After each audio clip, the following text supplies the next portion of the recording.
Hey, girl. Hey. Oh, Trina. Listen, the other day when I was YouTube live. Listen, great rising, great rising. Remember the other day I was I forget what I was talking about, but I was trying to remember the name of National Treasure, right? You remember that? And you responded, you thought I was talking about the Da Vinci Code, but I was talking about National Treasure. Do you know I watched it for the first time last night? My mama called me. She said, I think you might want to watch this. Matter of fact, she texted me. She said, have you ever seen the Da Vinci Code? I was walking on the treadmill. I didn't see her text, so she called me. She said, hey, you seen the Da Vinci Code? I said, it sounds for me, but I don't think so. She said, you might want to watch it. So while I was on the treadmill, I went ahead and I cut it on. Yo, this movie, this movie is old. I didn't even look at the year, but it was like the early 2000s when it came out. The whole reason for saying that, Trina, is listen here. Have you watched it recently? Or you just kind of like remember the name of it and thought that's what I was talking about? Like, have you watched it recently? Because when I put that on, how about they give you so much truth in that movie that if you are still asleep and you're still in the church, you're going to completely miss it. It is what we've been talking about for the last couple of years. I'm just like, what? I'm like, it clearly, because we just waking up, right? We just waking up, eyes getting light. And it's like, they put the truth out here in plain sight. Let me tell you what it said. I'm just kind of sum it up real quick. Okay, so what they started talking about, you just got to watch it. They started talking about the Constantine era, right? And everybody here should know who Constantine is, right? And so we know Constantine by the famous replacement theology, right? Constantine did a lot of stuff in his day, but also I knew this, but it's like when I saw it in the movie and they just put it out there and just, boom, here you go, like plain truth. And like it was like, what? Couldn't be. He said, absolutely, this. And so I was like, oh, wait a minute, that's right. Listen, the deception was so, let me tell you something. Okay, let me just get right to it instead of beating around the bush, but y'all got to go watch it. They pretty much tell you, they said that here's how it started, Grand Rising. He said, listen, they were after this ancient artifact, right? They were after this ancient thing. And so in the midst of this, probably about 30 minutes into the movie, they get to this part and they start talking about the Last Supper, right? The picture of the Last Supper. And he talks, so he's trying to wake the woman up to pay attention to what's really happening. And she's like, what? And he asked her questions like, well, she said, well, this is this. He said, no, that's what they want you to believe this is. Take a look at this picture. What do you see? And I looked at it. Of course, I'm looking at it while I'm watching the movie. I'm like, I'm like, okay, I see the same thing I always saw. But he pointed out something. You know what I did? I stopped the movie and I went and looked up every picture that I could find on the Last Supper. I'm like, God darn it. I'm like, how did we miss this all these years? Right? So anyway, the whole point of bringing all that up, the main point I want to tell you about, the Da Vinci Code. Listen, so what they said, they started talking about Constantine, right? So they was in this era with Rome and stuff taking over. And then they was like, well, the people here, they worshiping multiple gods. And here's what threw the uproar. This what threw the uproar in the mix. They said, here come this Jewish kid talking about there is only one God and they shouldn't be worshiping all these idol gods and stuff. And he said, can you guess who that was? I'm like, boy, he hit that right on there. I was like, oh, I said, people ain't paying attention. He said, who? He said, everybody knows the name. He said, everybody talks about it. But what they don't understand is true history. I'm like, go ahead and say it. When he was saying that, he was describing before he dropped the name. I said, go ahead and say it. Go ahead and say it. I know what you're about to say. He said, Jesus Christ. I said, God darn it, they've been putting the truth out here in movies all this time. I said, what I tell you? What I say, even your Christ that you worship is telling you to worship only God, right? There is only one God. So that's what threw the uproar. People wanted to worship who they wanted to worship. And they said, listen, before this, they said Jesus was never divine. He was a human being. I was like, if you don't preach, you better tell them. I'm yelling at my phone screen and stuff. I'm like, Father, all this stuff you done taught me and took me by the hand and taught me over the last 3 years. It's been out here in a movie that it's just like, you just kind of look over stuff. And even then, I wouldn't have caught it. I wouldn't have paid attention to it for real. They put so much bitter truth in that movie right there. And then, of course, they got to add some fluff on it. They got to add a little bit of fluff on it and to make you think, oh, it's all theatrics. No, my G. If you know the truth, you'll understand how they put the truth. And I was like, see, there I'm telling you. They started talking about a little bit how they created it. Shalom, shalom. That was it. If you've seen it, Dana, you need to go watch it again because you will completely sleep when you watched it the first time or the first few times you watched it. You never caught it. I almost fell off the treadmill last night while I was watching this movie. I called my mama. She said, I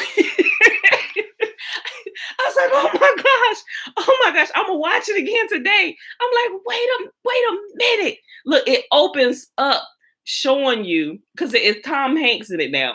He's the great language researcher. I forget his title, whatever, but it starts off with with like this conference he's at, and he's speaking and he's showing clips. And he said, I want to teach y'all. He pretty much talking about, he said, I want to teach y'all something about language and images and pictures and stuff, and how pretty much how the mind and how people can be trained to look at something and can be taught a complete lie about it. He said, but I'm going to take you back to the origins of when all of this stuff first began. I'm like, boy, you better go ahead and preach up here in this movie, right? And so he started showing pictures. He said, what is this? They said, oh, that's the baby Jesus. He said, no, this is Horus. And he started, I was like, oh, because he showed just like a little piece of the picture. And then because oh gosh, it was so good the way that they did this in the beginning, because the pictures that he showed is like the pictures that you see in Christianity, but when he blows up the bigger picture so you can see the full picture of what was there, it shows you clearly this came from another era where he wasn't even thought about, right? Yeah, I think the biggest takeaway from that movie, the biggest bit of truth is, because me and my sister, as we was going through this, like, wait a minute, okay, so I mean, this was like I remember early last year we was talking about this. We was going back and forth, and we was at this point. I was like, okay, well, who was he really? I said, did he even exist? I said, okay, if he existed, he clearly wasn't this God that people now worship. Like, we was going through all these steps, like our checklist, like, wait a minute, okay, we need to verify this, here, right? And so here's the whole thing. After he had died or whatever, you just got to listen to it and how they talk about it. What they did, they made him divine, right? They made him divine. And then they started, because the people, they wanted to, they did this whole thing of inclusion. Everybody wanted to worship who they wanted to worship. And Constantine was the ruler. He said, well, look, we're going to bring peace, but we're going to kind of put it all into one. Just if y'all understand what replacement theology is, right? We're going to make this way everybody can worship together. And if you think about some of the stuff that you see now, this church with all the different religions coming together, one world religion, is literally the same thing. You can see it everywhere, right? But I think the biggest bit of truth that they dropped in that movie that I can clearly verify myself based on all the research that I've done just since I started waking up over the last 3 years, is about this. Is the biggest takeaway, the biggest truth that they drop in there. They said this young kid came on the scene, disrupting everything, telling everybody that there is only one God and they should worship only one God, right? They had to do away with him. They had to do away with him. Same thing now. I was like, oh my gosh. And so I began to think about some of the things. I was like, oh, this woman, how we was talking about, this is a strong delusion. It is a deep, deep, deep deception, people. And the truth is out there. And when you're a Christian and you see the truth, like I said, if your heart is really not to worship Yahuwah and Yahuwah alone, you stay asleep. You miss all the truth that passed by your face all day long. And I'm just like, oh my gosh. Y'all, if y'all haven't seen it, or if y'all seen it before, like I would say, as long as I've been here, the last 3 years, if it's been over 3 years since you watched the Da Vinci Code, you might want to go watch that again. Watch it today if you got some free time. But anyway, I know this was a conversation between me and Trina, because I was reminding her of what she had said. I hadn't thought about it, I'd never seen it. I wasn't even talking about the Da Vinci Code. I was talking about National Treasure. So when my mama texted me last night, then when she called me, I said, wait a minute. Trina mentioned that the other day. She thought I was talking about that when I was talking about National Treasure. You know, second time it's coming. I was like, oh, so, and listen, my mom watches from YouTube. Trina is on Facebook. Never have the two twain, right? No, I'm sorry. Never have the twain mixed. So she would not have seen Trina's comment, right? So I'm just like, ah. So, but anyway, y'all got to go watch that. And remember, there is some leaven added in it. Leaven is purposely added to places. It gives you the truth, then it gives you the leaven. So now you got to kind of go through, okay, what's truth, what's error? You can clearly find out the truth that's there. But sometimes this other stuff seems a little too convincing, where you have to go back and do a little bit more work to truly verify if this is leaven, or does it have some truth to it? If it has some truth to it, what is the actual truth about this thing, right? So, but I think the leaven that they added in, they give you the truth, but the little bit of leaven that they add in as they begin to unravel the story, I believe it's another way that if you sleep, to still kind of keep you asleep and still kind of get you off the right road. But they clearly tell you what the right road is, but they want to kind of guide you down another road, which is not back to this road, right? What he was originally saying. So y'all gotta watch it. I ain't gonna tell y'all no more than that. Go watch it, and then y'all let me know when y'all watch it. Come back and comment on this video or something, if you're on Facebook or if you're on YouTube. If you got my personal phone number, call us, text me, inbox me. Let me know what you think. See if you done figured it out. Okay, y'all. Anyway, into who, y'all. It is Sunday, February the 21st, 2021, day 83 of year 3 of reading through the books of the law and the prophets, and of the 3-year consecutive day count, day 752. Today we are reading Deuteronomy 13, 14, and 15, and then we're going to hop over into the Legends of the Jews on page 328. If you got the same size book as I do, and pick up where we left off yesterday. But first, let's get started here with the Shema. Top of the day, everybody who is here. Belinda Brown, Josiah Jones, James Brown, Dana, Tiffany, Trina, Levon, Shayla. I seen somebody else. Hold on, somebody need to come. Uncle Nathaniel, greetings. Okay, y'all. And there's more people here. They just don't comment, which is cool, which is fine. All right, y'all. So, I got to do that. I pulled this up. Okay. The Shema is found in Deuteronomy Chapter 6. And remember, Deuteronomy Chapter 6, when I read it, I'm reading like a condensed version. I'm not reading the whole chapter. I'm reading the meat of it, and then I'm skipping down to the ending part of it. But you should read the entire chapter. I had even considered starting reading the entire chapter in the morning, but it's 25 verses. But y'all should just go read it yourself. I'm trying to get the meat of it and just boom. But it gives more detail about the Shema and what we should be doing, right? Okay. I'm just trying to get y'all attention first thing in the morning. Hear therefore, O Israel, and observe to do it, that it may be well with you, and that you may increase mightily, as Yahuwah, the God of our fathers, has promised us, in the land that flows with milk and honey. Hear, O Israel, Yahuwah our God, He is one God, and you shall love Yahuwah your God with all your heart, with all your soul, and with all your might. And these words which I command you this day shall be in your heart. And you shall teach them diligently unto your children, and shall talk of them when you sit in your house, and when you walk by the way, and when you lie down, and when you rise up. And you shall bind them for a sign upon your hand, and they shall be as frontlets between your eyes. And you shall write them upon the posts of your house and on your gates. And Yahuwah commanded us to do all these statutes, to fear Yahuwah our God for our good always, that he might preserve us alive as it is this day. And it shall be our righteousness if we observe to do all these commandments before Yahuwah our God, as he has promised us. All right, beautiful people. So let's pick it up here. Deuteronomy Chapter 13. Yo, this is one of the best chapters in this book that will keep you, Kenneth, shalom, shalom, that will keep you from being drug along by vagabond prophets and seers and those who always talking about they dreams and always got a revelation. I don't doubt that Yahuwah speaks to you.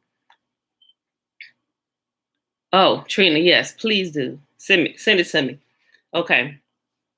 All right, so here's how. Listen, now I know I'm a dreamer, so I have to tread very carefully because I understand how this gift can get people off, right? Like if you don't stay close to the Most Holy, you can be in very grave danger. So these gifts have to be protected and submitted to Yahuwah at all times, right?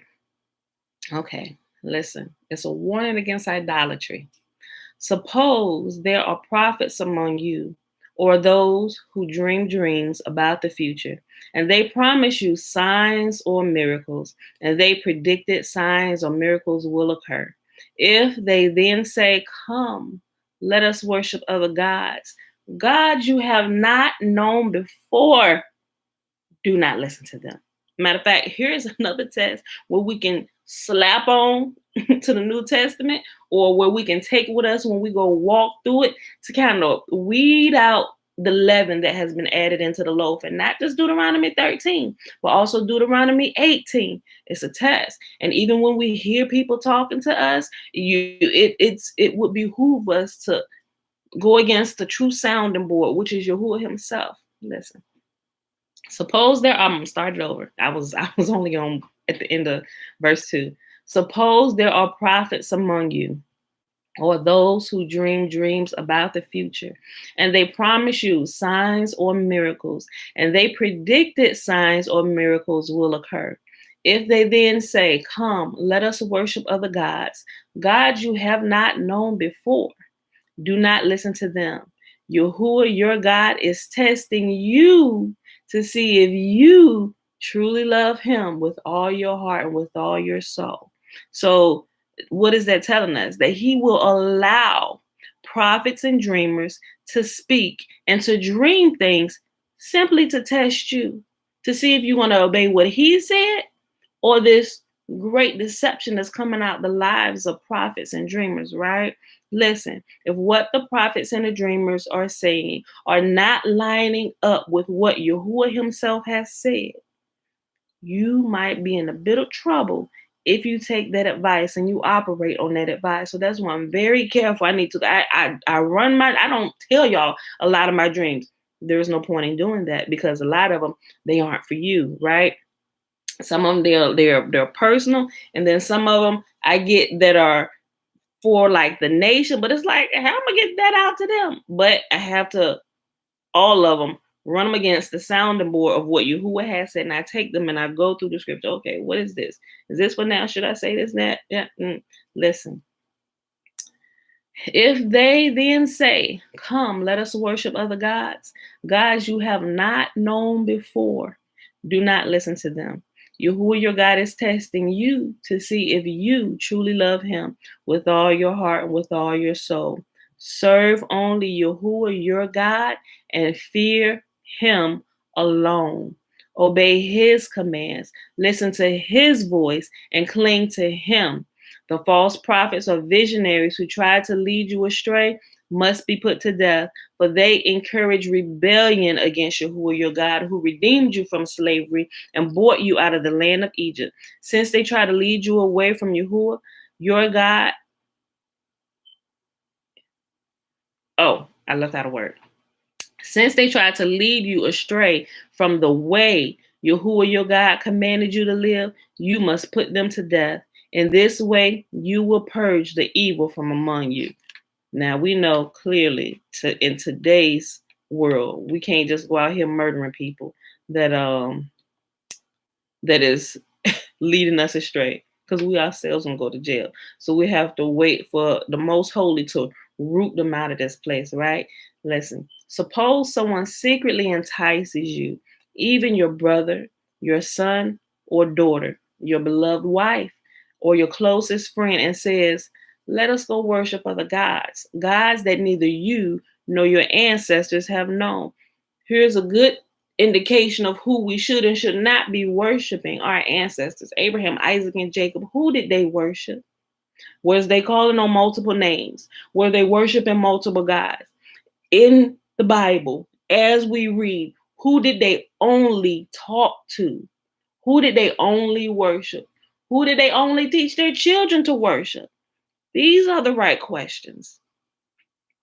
Suppose someone secretly entices you, even your brother, your son or daughter, your beloved wife, or your closest friend, and says, let us go worship other gods, gods that neither you nor your ancestors have known. They might suggest that you worship the gods of the peoples who live nearby or who come from the ends of the earth. But do not give in or listen. Have no pity and do not spare or protect them. You must put them to death. Strike the first blow yourself, and then all the people must join in. Stone the guilty ones to death because they have tried to draw you away from Yahuwah your God, who rescued you from the land of Egypt, the place of slavery. Then all Israel will hear about it and be afraid, and no one will act so wickedly again. It's like my mama be saying, all it takes is one good public flogging. The most we can do here in our day without laying hands on folk is actually speaking the truth. We can deal death blows to this deception when we constantly speak the truth, that there is only one God. Even the person that the church now teaches people to worship, the person who came to turn their affections back to the Most Holy, they have now turned their affections to Him. And after He died, they began to worship Him like He was God. And that is the prevailing teaching in the church. That is not even what He preached out of His mouth, right? Y'all got to pay attention. When you begin to live in the towns Yahuwah your God is giving you, you may hear that scoundrels among you are leading their fellow citizens astray by saying, let us go worship other gods, gods you have not known before. In such cases, you must examine the facts carefully. If you find that the report is true and such a detestable act has been committed among you, you must attack that town and completely destroy all its inhabitants as well as all the livestock. Then you must pile all the plunder in the middle of the open square and burn it. Burn the entire town as a burnt offering to Yahuwah your God. That town must remain a ruin forever. It may never be rebuilt. Keep none of the plunder that has been set apart for destruction. Then Yahuwah will turn his fierce anger and be merciful to you. He will have compassion on you and make you a large nation, just as he swore to your ancestors. For Yahuwah your God will be merciful only if you listen to his voice and keep all his commandments that I'm giving you today, doing what pleases him. That's the test, my beautiful people. I know the deception is deep, and when you come out of deception, you tend to still take that same God with you, and you just change his name and throw a Hebrew name on top of him. You are still wrong, my friends. And I know I was there. It's levels of waking up, and you got to completely output all the gods away. Deuteronomy Chapter 14. Since you are the people of Yahuwah your God, never cut yourselves or shave the hair above your foreheads in the morning. Since you are the people of Yahuwah your God, never cut yourselves or shave the hair above your foreheads in mourning for the dead. You have been set apart as holy to Yahuwah your God, and he has chosen you from all the nations of the earth to be his own special treasure. You must not eat any detestable animals that are ceremonially unclean. These are the animals that you may eat: the ox, the sheep, the goat, the deer, the gazelle, the roe deer, the wild goat, the addax, the antelope, and the mountain sheep. You may eat any animal that has completely split hooves and choose the cud. But if the animal doesn't have both, it may not be eaten. So you may not eat the camel, the hare, or the hyrax. They chew the cud, but do not have split hooves, so they are ceremonially unclean for you. You may not eat the pig. It has split hooves, but does not chew the cud. It is ceremonially unclean for you. And you may not eat the pig. It has split hooves and does not chew the cud, so it is ceremonially unclean for you. And you may not eat the pig. It has split hooves but does not chew the cud, so it is ceremonially unclean for you. You may not eat the meat of these animals or even touch their carcasses. Of all the marine animals, you may eat whatever has both fins and scales. You may not, however, eat marine animals that do not have both fins and scales. They are ceremonially unclean for you.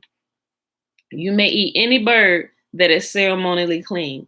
These are the birds you may not eat: the griffin vulture, the bearded vulture, the black vulture, the kite, the falcon, buzzards of all kinds, ravens of all kinds, the eagle owl, the short-eared owl, the seagull, hawks of all kinds, the little owl, the gray owl, the barn owl, the desert owl, the Egyptian vulture, the cormorant, the stork, herons of all kinds, the hoopoe, and the bat, and the bat, and the bat. And did y'all know I just found out earlier this year that the turkey comes from the vulture family?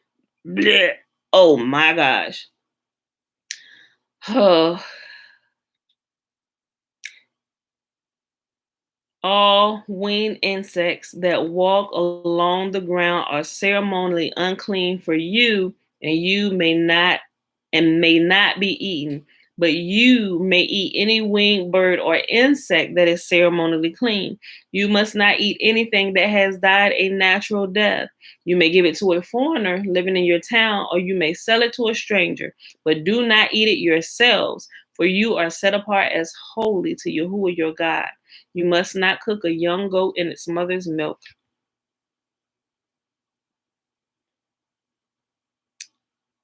You must set aside as a tithe of your crops 1/10 of all the crops you harvest each year. Bring this tithe to the designated place of worship, the place Yahuwah your God chooses for his name to be honored.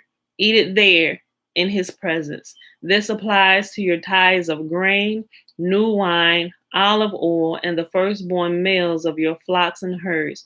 Doing this will teach you all ways to fear Yahuwah. Now, when Yahuwah your God blesses you with a good harvest, now, when Yahuwah your God blesses you with a good harvest, the place of worship he chooses for his name to be honored might be too far for you to bring the tithe. If so, you may sell the tithe portion of your crops and herds, put the money in a pouch, and go to the place Yahuwah your God has chosen. When you arrive, you may use the money to buy any kind of food you want: cattle, sheep, goats, wine, and other alcoholic drink. Then feast there in the presence of Yahuwah your God and celebrate with your household. Do not neglect the Levites in your town, for they will receive no allotment of land among you. And I kept bringing out, he started laughing. Oh, bro, I'm telling you. Listen, I was extra when I was bringing your attention to when I said may use the money, because sometimes we are taught in church that the tithe is money, and it's not necessarily true, right? There's always this big argument going back and forth, and people that don't read don't even realize that Yahuwah names both of these, the monetary things, actual money, and the tithe. There's a separation between the two. He said, matter of fact, if the place where I call y'all to come worship is too far for you to get to, and you got too much stuff to carry, you may actually sell your tithe in exchange for money that you can carry, right? And then when you get to the place, you can repurchase everything that you have sold, right? You wanted to lighten the load for them. He said, but even if you can't get this far, listen, I'm gonna read it again. Pay attention, y'all. This is some of these little things that we get hung up on, and it's answered if we would just go read it ourselves. Listen, I had like 2 verses left, but I'm gonna go back up to 22 and I'll just read it all through. So pay attention this time, y'all. You must set aside a tithe of your crops. So actually, those of us who have gardens and stuff now, we can actually begin practicing some of this, right? I just give mine to, when I get it, I give it to somebody who need it, right? Okay, listen. You must set aside a tithe of your crops, 1/10 of all the crops you harvest each year. Bring this tithe to the designated place of worship, the place Yahuwah your God chooses for his name to be honored, and eat it there in his presence. This applies to your tithes of grain, new wine, olive oil, and the firstborn males of your flocks and herds. Doing this will teach you always to fear Yahuwah your God. Now, when Yahuwah your God blesses you with a good harvest, the place of worship he chooses for his name to be honored might be too far for you to bring the tithe. If so, you may sell the tithe portion of your crops and herds, put the money into a pouch, and go to the place Yahuwah your God has chosen. When you arrive, you may use the money to buy any kind of food you want: cattle, sheep, goats, wine, or other alcoholic drink. Then feast there in the presence of Yahuwah your God and celebrate with your household. And do not neglect the Levites in your town, for they will receive no allotment of land from among you. At the end of every 3rd year, bring the entire tithe of that year's harvest and store it in the nearest town. Give it to the Levites, who will receive no allotment of land among you, as well as the foreigners living among you, the orphans and the widows in your towns, so that they can eat and be satisfied. Then Yahuwah your God will bless you in all your work. All right, y'all. Last chapter for the day over here before we hop over to the Legends of the Jews. Deuteronomy chapter 15. At the end of every 7th year, you must cancel the debts of everyone who owes you money. This is how it must be done. Everyone must cancel the loans they made for their fellow Israelites. They must not demand payment from their neighbors or relatives, for Yahuwah's time of release has arrived. This release from debt, however, applies only to your fellow Israelite, not to the foreigners living among you. There should be no poor among you, for Yahuwah your God will greatly bless you in the land he is giving you as a special possession. You will receive this blessing if you are careful to obey all the commands of Yahuwah your God that I am giving you today. Yahuwah your God will bless you as he has promised. You will lend money to many nations, but will never need to borrow. You will rule many nations, but they will not rule over you. But if there are any poor Israelites in your towns, when you arrive in the land Yahuwah your God is giving you, do not be hard-hearted or tight-fisted towards them. Instead, be generous and lend to them whatever they need. Do not be mean-spirited and refuse someone a loan, because the year for canceling debts is close at hand. If you refuse to make the loan and the needy person cries out to Yahuwah, you will be considered guilty of sin. Give generously to the poor, not grudgingly, for Yahuwah your God will bless you in everything you do. There will always be some in the land who are poor. This is why I am commanding you to share freely with the poor and with other Israelites in need. It would do us well to remember that, right? And a lot of us do. And sometimes it's a lot better to give to somebody on the streets than to put your money in the church somewhere. It really is. Those are just my personal thoughts, right? All right. If a fellow Hebrew sells himself or herself to be your servant and serves you for 6 years, in the 7th year, you must set that servant free. When you release a male servant, do not send him away empty-handed. Give him a generous farewell gift from your flock, your threshing floor, and your winepress. Share with him some of the bounty with which Yahuwah your God has blessed you. Remember that you were once slaves in the land of Egypt, and Yahuwah your God redeemed you. That is why I'm giving you this command.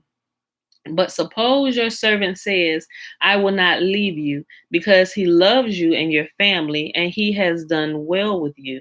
In that case, take an awl and push it through his earlobe into the door. After that, he will be your servant for life, and do the same thing for your female servants.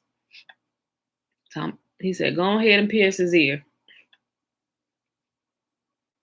We walk around here like it's fashion, piercing everything. You must not consider it a hardship.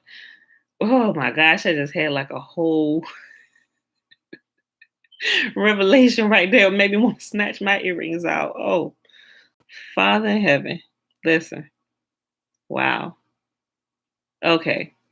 You must not consider it a hardship when you release your servants. Remember that for 6 years they have been giving you services worth double the wages of hired workers, and Yahuwah your God will bless you in all you do. You must set aside for Yahuwah your God all the firstborn males from your flocks and herds. Do not use the firstborn of your herds to work your fields, and do not shear the firstborn of your flocks. Instead, you and your family must eat these animals in the presence of Yahuwah your God each year at the place he chooses. But if this firstborn animal has any defect, such as lameness or blindness, or if anything else is wrong with it, you must not sacrifice it to Yahuwah your God. Instead, use it for food for your family in your hometown. Anyone, whether ceremonially clean or unclean, may eat it, just as anyone may eat a gazelle or a deer. But you must not consume the blood. You must pour it out on the ground like water. All right, beautiful people. Let's go ahead and hop over here to the Legends of the Jews and pick up where we left off at yesterday.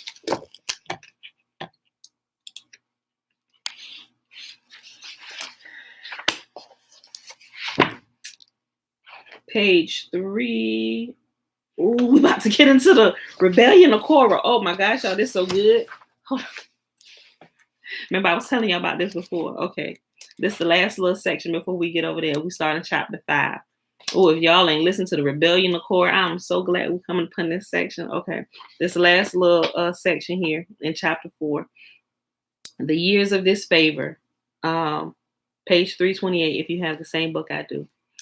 Although Yahuwah had now canceled his resolution to annihilate Israel, he was not yet quite reconciled with them, and they were out of favor during the following years of their march through the desert, and was made evident by several circumstances.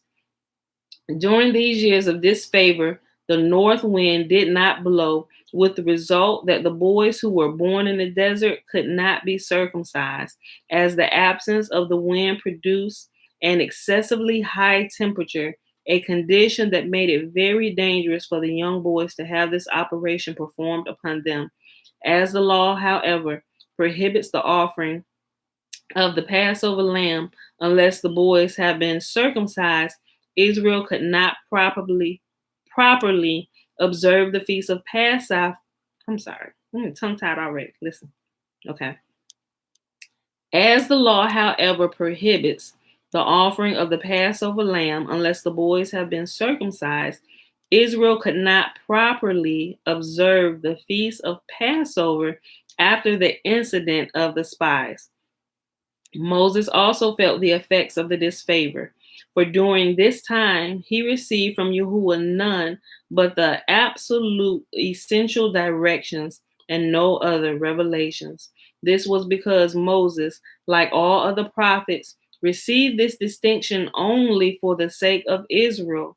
And when Israel was in disgrace, Yahuwah did not communicate with him affectionately. Oh my, I just thought about something. Remember, look, we just read about the test of the prophets and the dreamers, right? Listen, this is like a whole, listen, hold on. Moses also felt the effects of the disfavor. For during this time, he received from Yahuwah none but the absolutely essential directions and no other revelations, right? Listen, and I said that because I think about now some of these prophets that prophesy and dream all the time. And I was like, Father, can you be speaking this much?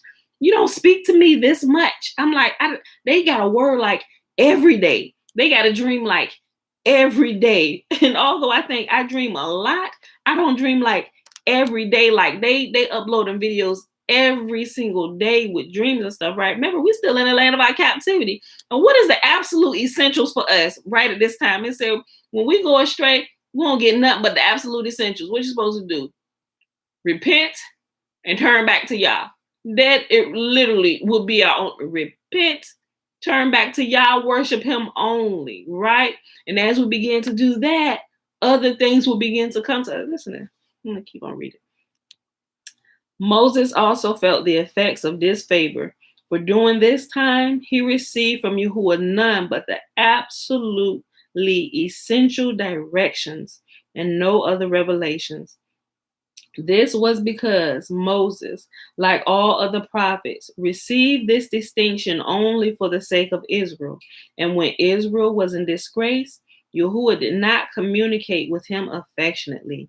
Indeed, Moses' fate to die in the desert without entering the promised land had been decreed simultaneously with the fate of the generation led by him out of Egypt. But the most terrible punishment of all fell upon the spies who with their wicked tongues had brought about the whole disaster. Yahuwah repaid them measure for measure. We're going to balance the scales in y'all. Listen. But the most terrible punishment fell upon all the spies who with their wicked tongues had brought about the whole disaster. Yahuwah repaid them measure for measure. Their tongues stretched so great a length that they touched the navel. Oh my gosh, I gotta read this. Listen.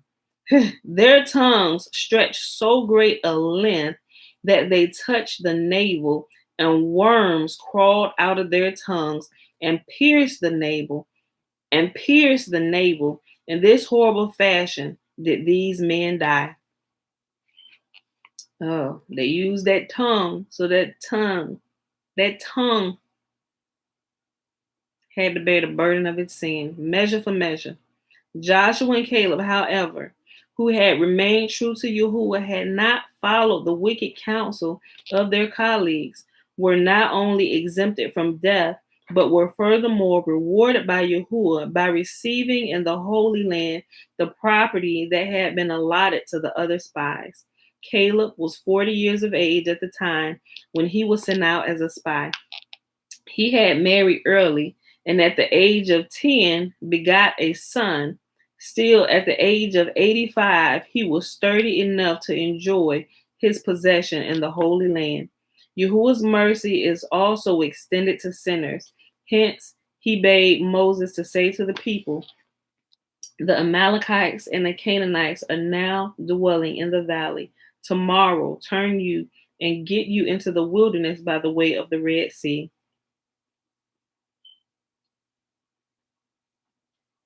Yahuwah did this because he had firmly resolved, in the event of a war between Israel and the inhabitants of Palestine, not to aid the former, knowing that in this case their annihilation was sure. He commanded them to make no attempt to enter the land by force. It had been my intention, said Yahuwah, to exalt you. But now if you were to attempt to make war upon the inhabitants of Palestine, you would suffer humiliation. The people did not, however, hearken to the words of Yahuwah that Moses communicated to them, and all at once formed in battle array in order to advance against the Amorites. They thought that after they had confessed their sin of having been misled by the spies, Yahuwah would stand by them in their battles. So they said to Moses, surely these few drops have not filled the bucket. Surely these few drops have not filled the bucket. Their transgression against Yahuwah seemed to them only a peccadillo. Hold on. Is that the right word? Peccadillo. Okay. Their transgression against Yahuwah seemed to them only a peccadillo that had long since been forgiven. They were, however, mistaken. Like bees, the enemy swarmed down upon them, and whereas these had in former times fallen dead of fright upon hearing the names of the Israelites, now a blow from them sufficed to kill the Israelites. Their attempt to wage war without the holy ark in their midst proved a miserable failure. Many of them, and Zelophehad among these, met their death, and as many others returned to camp covered with wounds. The wailing and weeping of the people was of no avail. Yahuwah persisted in his resolve, and though they brought upon themselves grave punishment for this new proof of disobedience to Yahuwah, and though they brought upon themselves grave punishment for this new proof of disobedience, for Yahuwah said to Moses, if I were to deal with them now in accordance with strict justice, they should never enter the land. After a while, however, I will let them possess the land which I swore unto their fathers to give unto them, in order to comfort and encourage Israel in their dejection. Moses received directions to announce the law of sacrifices and other precepts laid down for the life in Holy Land, that the people might see Yahuwah did not mean to be angry with them forever. When Moses announced the laws to them, a dispute between the Israelites and the proselytes, because the former declared that they alone and not the others were to make the offerings to Yahuwah in his sanctuary. Yahuwah hereupon called Moses and said to him, why do these always quarrel with one another? Moses replied, thou knowest why, Yahuwah. Have I not said to thee, one law and one ordinance shall be for you and for the stranger that sojourneth with you? Although the 40 years' march through the desert was a punishment for the sin of Israel, still it had one advantage. At the time when Israel departed from Egypt, Palestine was in poor condition. The trees planted in the times of Noah were old and withered. Hence Yahuwah said, what, shall I permit Israel to enter an uninhabitable land? I shall bid them to wander in the desert for 40 years, that the Canaanites may in the meantime fell the old trees and plant new ones, so that Israel upon entering the land may find it abounding in plenty. So did it come to pass, for when Israel conquered Palestine, they found the land not only newly cultivated, but also filled to overflowing with treasures. And also, we read, I guess it was last week sometime, when they heard that Israel was coming, they began tearing everything up, right? There were so many things and so many reasons that Yahuwah allowed them to wander in the desert that it'll blow your mind. When they heard they was coming, they said, they ain't getting this land, so we're going to tear it all up. And Yahuwah saw that. He said, so he let them stay out there that much longer in the wilderness so that they would have to repair everything that they tore up, right? They would much rather tear this place down than to hand it over to Yahuwah's people. Pay attention to what's going on even now, people, everywhere. Because remember, the righteous inherit the earth, and all the lands of the enemy. Although we will be taken back to our promised land, we will once again inhabit those places. Yahuwah's people will also be dispersed, and a lot of them will disperse everywhere now, but we're going to have the rule over all the lands, right? And we're going to rule in righteousness. And watch this gradual process as it keeps going. It's starting now, y'all. Y'all got to pay attention. Pay attention. Where we see great catastrophes happening, places being torn down, even by like disasters and stuff, people coming down out of positions. All of these positions are being left open. Why?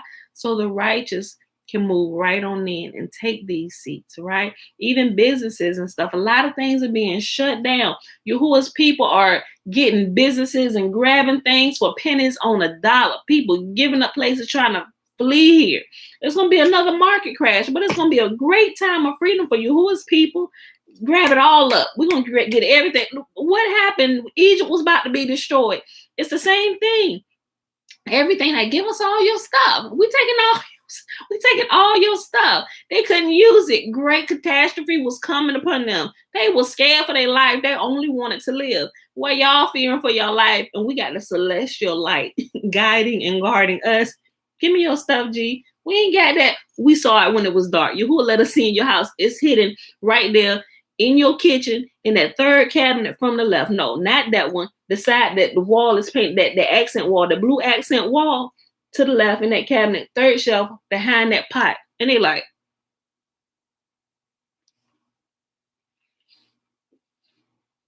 here? I'm telling you, boy, this about to get so good. Look, listen, hold on. Let me go back up here. Hold on. I was like, oh, did I finish? I think I read everything. No, I didn't. Okay, listen. Although the 40 years march through the desert was a punishment for the sin of Israel, still it had one advantage. At the time when Israel departed from Egypt, Palestine was in poor condition. The trees planted in the time of Noah were old and withered. Hence, Yahuwah said, what shall I permit Israel to enter an uninhabitable land? I shall bid them wander in a desert for 40 years, that the Canaanites in the meantime may fell the old trees or cut down the old trees and plant new ones, so that Israel, upon entering the land, may find it abounding in plenty. So did it come to pass, for when Israel conquered Palestine, they found the land not only newly cultivated, but also filled to overflowing with treasures. The inhabitants of this land were such misers that they would not indulge in a drop of oil for their gruel. If an egg broke, they did not use it, but sold it for cash. The hoardings of these miserly Canaanites, Yahuwah later gave to Israel to enjoy and use. Okay, y'all. About to start chapter 5. Korah's rebellion through Balak, king of Moab. The rebellion of Korah. Oh, y'all. The Canaanites were not the only ones who did not enjoy their wealth and money, for a similar fate was decreed for Korah. He had been the treasurer of Pharaoh and possessed treasures so vast that he employed 300 white mules to carry the keys of his treasures. But let not the rich man boast of his riches, for Korah, through his sin, lost both life and property. Korah had obtained possession of his riches in the following way. When Joseph, during the lean years, through the sale of grain, amassed great treasures, he erected 3 great buildings, 100 cubits wide, 100 cubits long, and 100 cubits wide, 100 high, filled them with money, and delivered them to Pharaoh, being too honest to leave even 5 silver shekels of this money to his children. Korah discovered one of these 3 treasuries. On the account of his wealth, he became proud, and his pride brought about his fall. He believed Moses had slighted him by appointing his cousin Elizaphan as chief of the Levite division of the Kohathites. He said, my grandfather had 4 sons, Amram, Ishar, Hebron, and Uzziel. Amram, as the firstborn, had the privileges of which his sons availed themselves. For Aaron is the high priest, and Moses is king. But have not I, the son of Ishar, the second son of Kohath, the rightful claim to be prince of the Kohathites? Moses, however, passed me passed me by and appointed Elizaphan, whose father was Uzziel, the youngest son of my grandfather. Therefore will I now stir up rebellion against Moses and overthrow all institutions founded by him. And let me just say something here. We done read it quite a few times, but every time I read it, it's just like ding, ding, ding, ding, ding, ding. Listen, Moses was their king. And you got to look at it, right? From the time, because we don't read it as such, and it's there. And you don't really need to bring a lot of attention to it. But Moses was the Messiah. Here's, I want to make sure I say this the right way.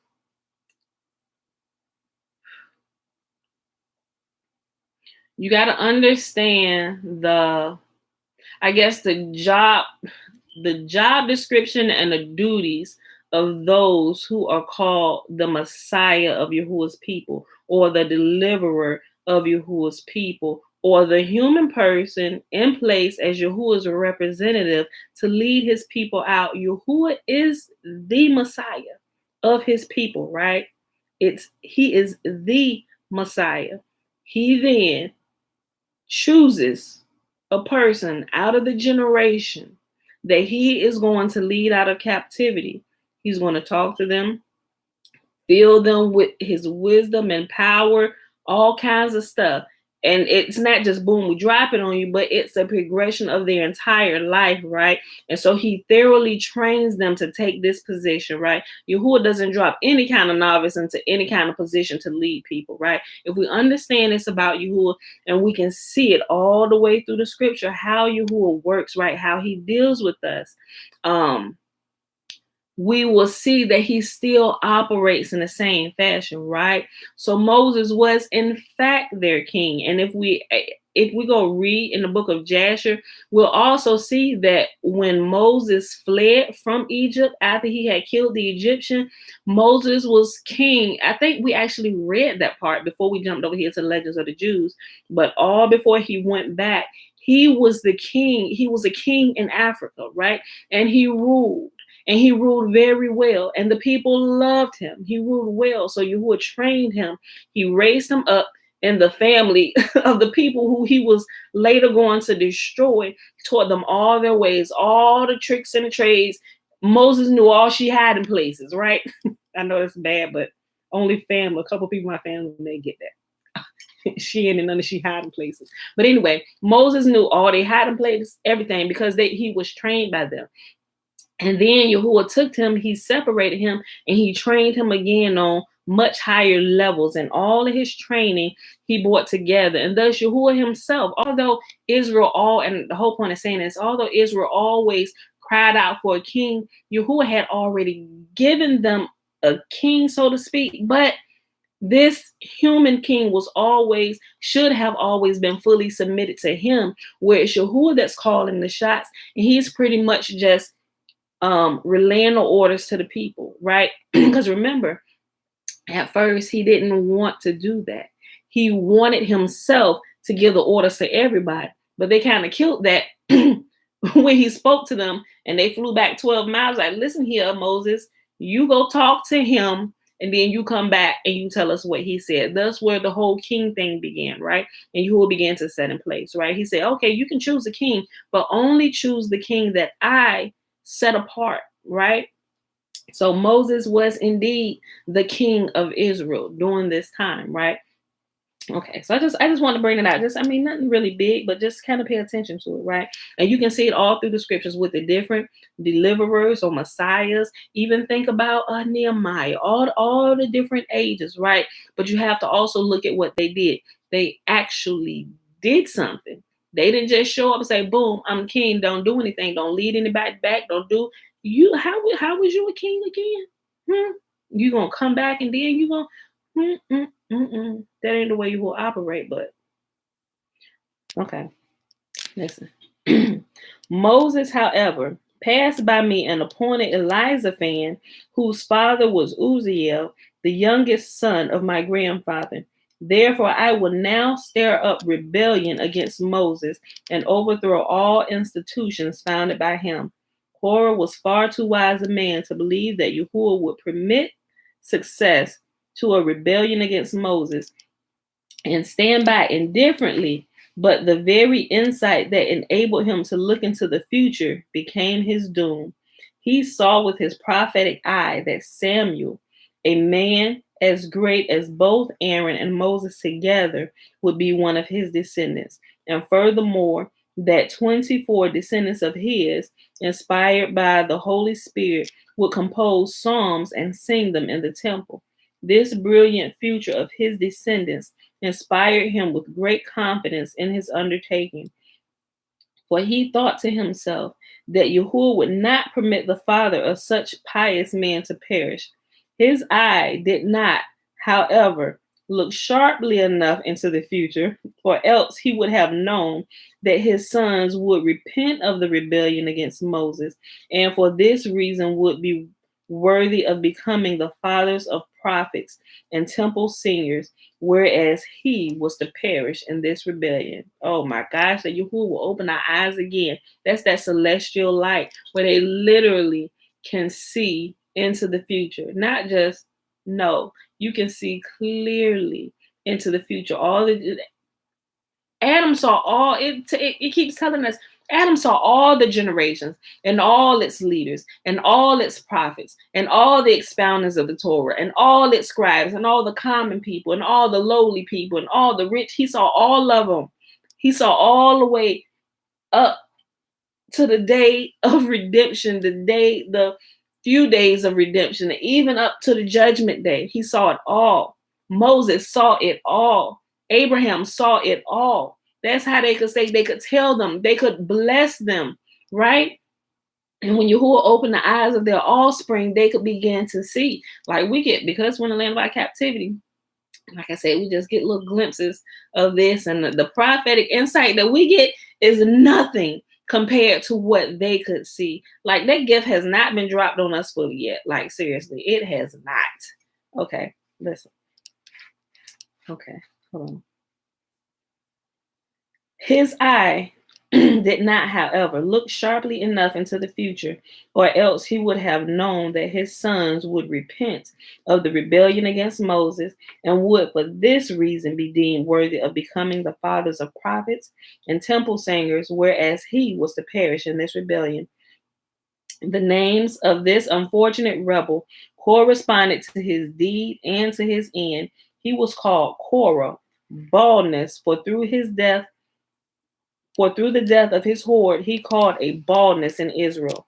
He was a son of Ishar, the heat of the noon, because he had caused the earth to be made to boil like the heat of noon.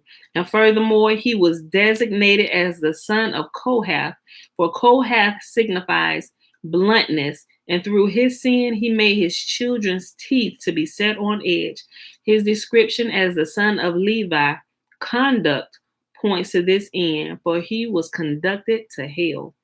Korah, however, was not the only one who strove to overthrow Moses. With him were, first of all, the Reubenites, Dathan and Abiram, who well deserved their names, for the one signifies transgressor of the divine law, and the other, the obdurate. There were furthermore 250 men who by their rank and influence belonged to the most prominent people in Israel, among them even the princes of the tribes. In the union of the Reubenites with Korah was verified the proverb, woe to the wicked, woe to his neighbor. For Korah, one of the sons of Kohath, had his station in the south of the tabernacle, and as the Reubenites were also encamped there, a friendship was struck up between them, so that they followed him in his undertaking against Moses. The hatred Korah felt against Moses was still more kindled by his wife. When, after the consecration of the Levites, Korah returned home, his wife noticed that the hairs of his head and his body had been shaved, and asked him who had done all this to him. He answered, Moses, whereupon his wife remarked, Moses hates thee and did this to disgrace thee. Korah, however, replied, Moses shaved all the hair of his own sons too. But she said, what did the disgrace of his sons matter to him if he only felt he could disgrace thee? He was quite ready to make that sacrifice. He was quite ready to make that sacrifice. As at home, so also did Korah fare with others. For hairless as he was, no one at first recognized him.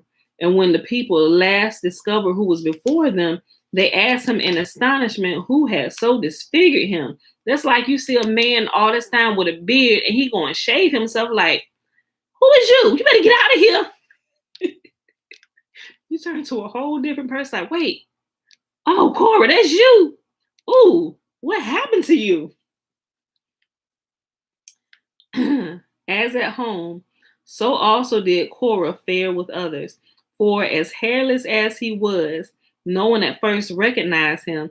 And when the people at last discovered who was before them, they asked him in astonishment who had so disfigured him. In answer to their inquiries, he said, Moses did this, who besides took hold of my hands and feet to lift me, and after he had lifted me, said, Thou art clean. But his brother Aaron he adorned like a bride and bade him to take his place in the tabernacle. Embittered by what they considered as insult offered him by Moses, Korah and his people exclaimed, Moses is king. His brother did he appoint as high priest, his nephews as the head of the priest. He allots to the priest the heave offering and many other tributes. Then he tried to make Moses appear ridiculous in the eyes of the people. Shortly before this, Moses had read to the people the law of the fringes and the borders of their garments. Korah now had garments of purple made for the 250 men that followed him, all of whom were chief justices. Arrayed thus, Korah and his company appeared before Moses and asked him if they were required to attach fringes to the corners of these garments. Moses answered, Yea. Korah then began his argument. If, he said, one fringe of purple suffices to fulfill this commandment, should not a whole garment of purple answer the requirements of the law, even if there be no special fringe of purple in the corners? He continued to lay before Moses similar artful questions. Must a mezuzah be attached to the doorpost of the house filled with the sacred books? Moses answered, Yea. Then Korah said, 270 sections of the Torah are not sufficient, whereas the 2 sections attached to the doorpost suffice.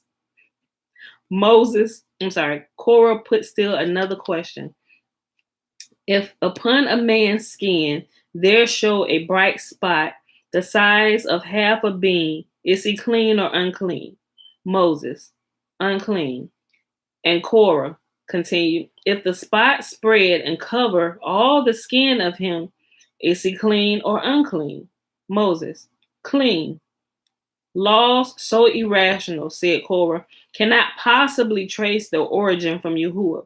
The Torah that thou didst teach to Israel is not therefore Yahuwah's work, but thy work. Thou art no prophet, and Aaron is no high priest. Okay, I'm gonna read this next little section, and then we're gonna pick the rest of it up tomorrow. And it's entitled Korah Abuses Moses and the Torah.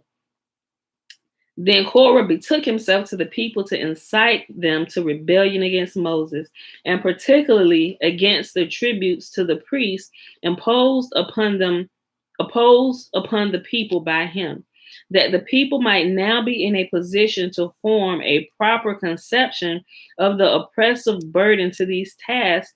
Korah told them the following tale that he had invented.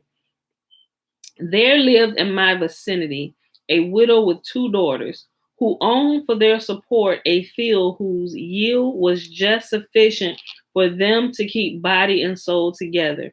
When this woman set out to plow her field, Moses appeared and said, Thou shalt not plow with an ox and an ass together. When she began to sow, Moses appeared and said, Thou shalt not sow with diverse seeds. When the first fruits showed in the poor widow's field, Moses appeared and bade her to bring it to the priest. For to them are due the first of all the fruit of the earth. And when at length the time came for him to cut it down, Moses appeared and ordered her not to wholly reap the corners of the field, not to gather the gleanings of the harvest, but to leave them for the poor. When she had done all Moses had bidden her, she was about to thrash the grain. Moses appeared once more and said, Give me the heave offerings, the first and the second tithes to the priest. When at last the poor woman became aware of the fact that she could not now possibly maintain herself from the yield of the field after the deduction of all the tributes that Moses had imposed upon her, she sold the field and with the proceeds purchased ewes in the hope that she might now undisturbed have the benefit of the wool as well as the younglings of the sheep. She, however, was mistaken. When the firstling of the sheep was born, Aaron appeared and demanded it, for the firstborn belongs to the priest. She had a similar experience with the wool. At shearing time, Aaron appeared and demanded the first of the fleece of the sheep, which, according to Moses' law, was his.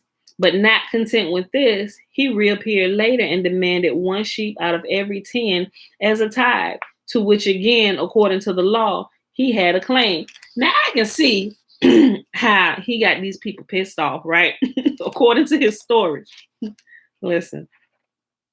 This, however, was too much for the long-suffering woman, and she slaughtered the sheep, supposing that she might now feel herself secure in full possession of the meat, but wide of the mark.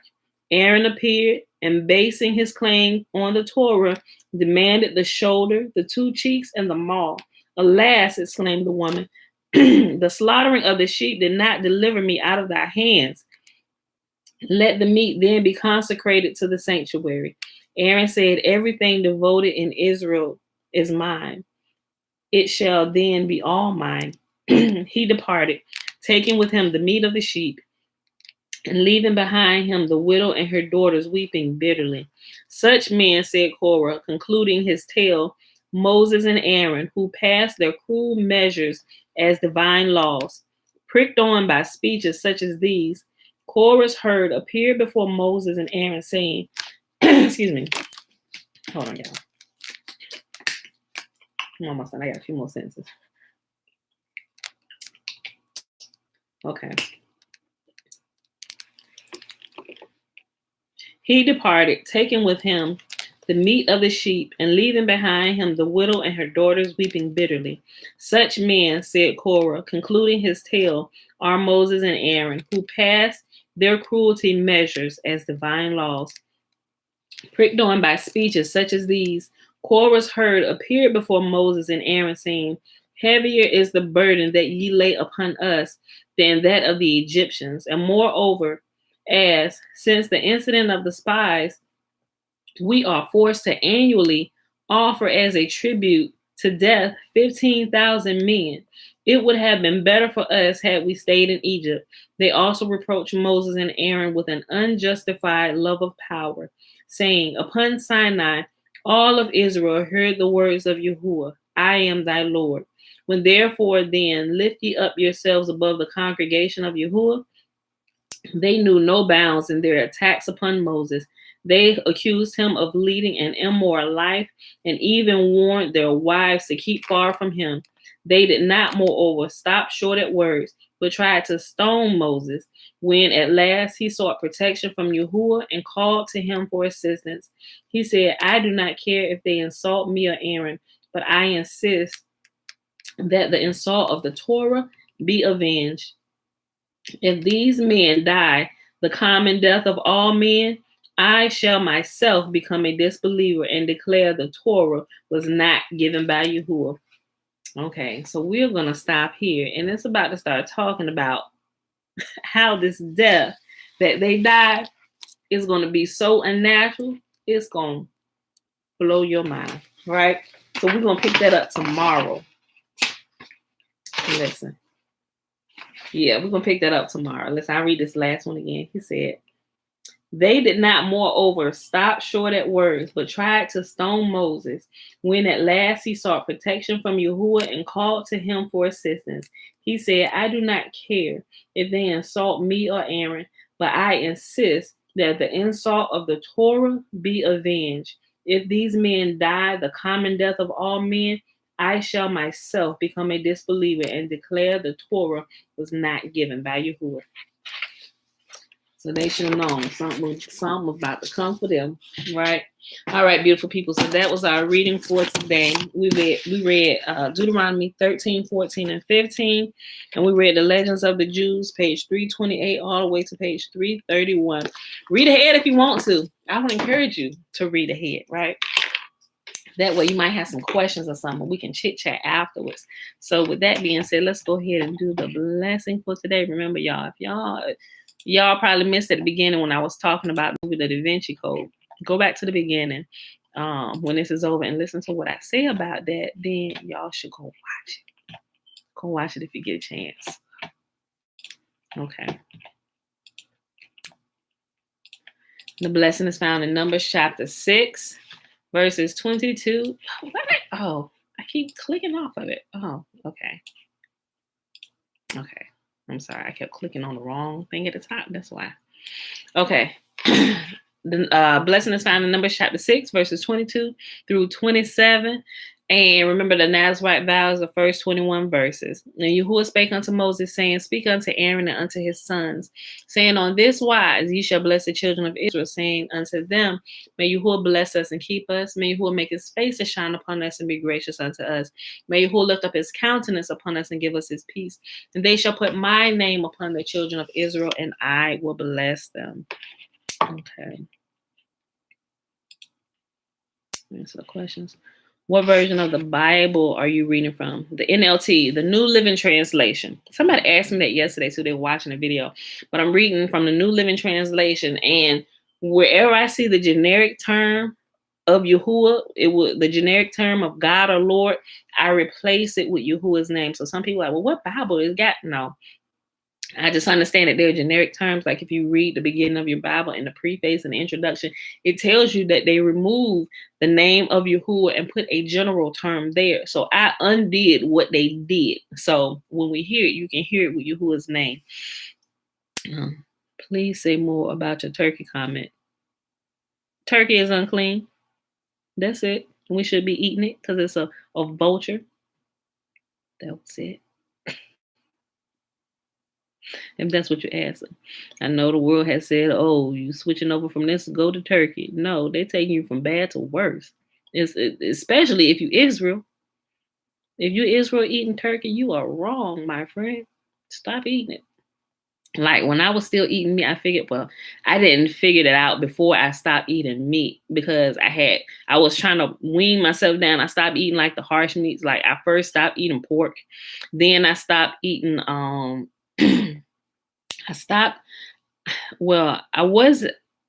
stopped eating a bunch of red meat, but I was still, I have burgers every now and again or whatever. And then I kind of went from that and was only eating chicken and fish. And Uncle Nathaniel, the Bible is the source. Read the Bible. So I wasn't saying that like, but I'm saying the Bible is my source, right? You got to look up the turkey. The turkey, it's a vulture, So, but if you can read, we actually read it in today's reading. I think it was Deuteronomy. What we read? Was it in 14? It's in one of the chapters. I think it's one of the chapters, 14 or 15, where it says, but that's not the only place. You can read it through Leviticus too, but also go do some research into the turkey. It's a vulture. I know it. Yeah, I know. I had a hard time. So, but I mean, by that time, I had stopped eating meat already. But just knowing it after I had learned about it, I just thought about how when I transitioned from some of the harsher things, the harsher meats into what I thought was better, by going to chicken, turkey, and fish. I thought that was better. And it was just as bad. It was just as bad. Shalom, shalom. But yeah, that was it. Okay.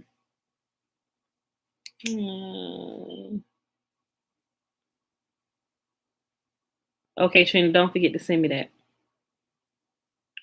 Your comment. You said I'm a movie person. I'm going to send you one I watched recently that has bothered me. Okay.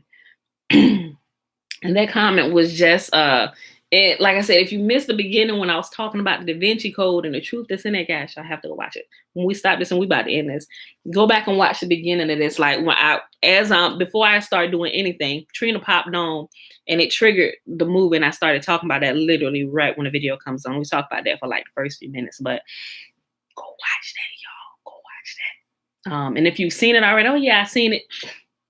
If you ain't seen it in the last 3 years, go watch it again. Because if you hear, you can't help but to see it with new eyes now and look at everything that's popping out about it. Okay.